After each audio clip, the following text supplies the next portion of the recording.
Hello guys, and welcome back to the channel, where today guys, I'll be showing you how to add your picture to your profile in Widgetable. So guys, the first thing that you of course need to do is go to the Google Play Store or the App Store and download the Widgetable application.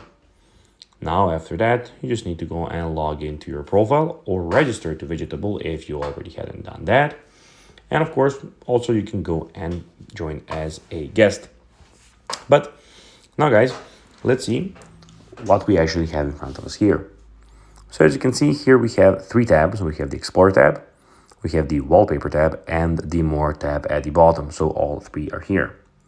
So as you can see them here. But now guys, let's see how you can actually go and add your picture to your profile in Widgetable. So it is pretty simple and you just need to go and follow these few steps to know how to do it in just no time. So first of all, what you need to do is click on the bottom right corner on the More icon. And here, as you can see in the top left corner, you will have your profile picture. But for this, you cannot join as a guest. You need to go and log in. Firstly, of course, register and log into your profile here in the top left corner. Then you'll click on your profile and you'll have the option to change your profile picture. So guys, that will be everything for this video.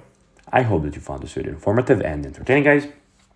If you did, don't forget to like this video, share it, subscribe to the channel, and put the notifications on, as guys, this really helps us grow our channel. So if you have a few seconds, it will be pretty cool if you could do this for us. So guys, as I said, that will be everything for this video. I hope that you enjoyed it. And guys, as always, I'll be seeing you in the next video on this channel. Until then, bye guys.